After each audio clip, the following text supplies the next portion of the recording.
भूपेंद्र सिंह जी जो पूर्व गृह मंत्री भी रहे हैं, उनकी कायरता का कायल हो गया हूं आज। उन्होंने एक पत्र लिखा है माननीय मुख्यमंत्री जी को और डीजीपी मध्य प्रदेश को, जिसमें कुछ एक एफएसएल का जिक्र किया है कि पॉजिटिव हो गई, नेगेटिव हो गई, भगवान जाने कब पॉजिटिव कब नेगेटिव क्या हो गई। और वो खुद गृह मंत्री थे। पहले तो उन्होंने एक बच्ची का उपयोग करके मेरे ऊपर झूठा केस लगवाया। खुद गृह मंत्री रहते हुए एक केस लगा झूठा, और झूठा केस मैं कह रहा हूं इस आधार पर कि माननीय उच्च न्यायालय ने उस एफआईआर को निरस्त कर दिया। भूपेंद्र सिंह जी के संरक्षण में एफआईआर हुई। अंततः महिलाओं की आड़ में राजनीति करने वालों का सच सामने आ गया और उस व्यक्ति ने, उस महिला ने स्वयं एक इस आशय का शपथ पत्र भी हाईकोर्ट में दिया कि ये जो पूरी कॉन्स्पिरेसी थी, जो षड्यंत्र मेरे खिलाफ रचा गया था, वो भारतीय जनता पार्टी और उनके नेताओं का था। भूपेंद्र सिंह जी अगर थोड़े भी पढ़े लिखे हों तो वो एक अंग्रेजी का एफिडेविट है, उसको पढ़ लेंगे।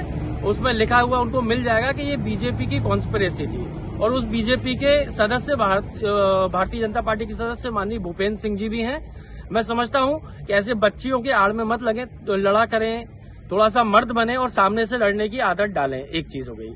दूसरी बात, जो आपने आरोप लगाए हैं एफएसएल के, आप खुद गृह मंत्री होकर के, उस समय पे आप गृह मंत्री थे जब मेरे पे एफआईआर हुई, आप अपनी पूरी सरकार को खटगड़े में खड़ा कर रहे हैं। साथ ही साथ आप खुद गृह मंत्री बनने योग्य नहीं थे। ऐसा लगता है कि आपको कोई ज्ञान ही नहीं है कानून का।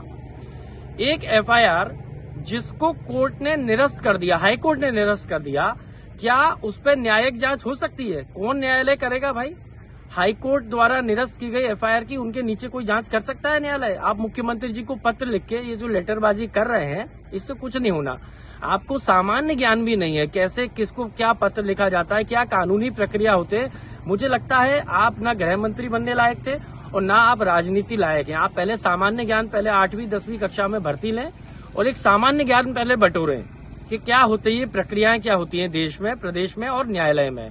साथ ही में जो एफआईआर निरस्त हो चुकी है, उसके कंटेंट्स पे फर्दर ना इन्वेस्टिगेशन हो सकती है, ना जांच हो सकती है। ये अधिकार डीजीपी और मुख्यमंत्री जी को मेरे हिसाब से किसी भी न्यायाधीश ने या संविधान ने नहीं दिए हैं। तो आप जो सस्ती लोकप्रियता के लिए चिट्ठीबाजी कर रहे हैं, मुझे लगता है इसको बंद करें, अपनी क्षेत्र की सेवा करें। आपको भारतीय जनता पार्टी ने तो लात मार के हटा ही दिया है मंत्री पद से, जल्दी क्षेत्र की जनता भी आपको लात मार देगी। और जो आपने मेरे भाई पर आरोप लगाए हैं कि 35 अपराध दर्ज हैं, अगर आप मुझे 35 अपराधों की मेरे भाई के ऊपर जो दर्ज है नामजद, अगर आप मुझे लिस्ट दे देते हैं तो मैं राजनीति से संन्यास ले लूंगा। मैं आपको ये पूर्ण जिम्मेदारी से कह रहा हूं। साथ ही में कौन सी जगह ड्रग्स, कौन सी जगह ब्राउन शुगर बेचा जा रहा है, आप कृपया उनको भी बताइए आगे आकर के। आप ही की सरकार है, आपकी हिम्मत हो तो आइए, आप बताइए एक बार, हम भी चल के देखें, क्योंकि ऐसे झूठे आरोप मैं भी लगा सकता हूं। मैं कहता हूं भूपेंद्र सिंह जी का परिवार, उनके बेटे, उनके बहू, वो सब भी ब्राउन शुगर, हैश और जुए सट्टे का धंधा कर रहे हैं। तो मुझे लगता है डीजीपी को उनके ऊपर भी जांच करनी चाहिए।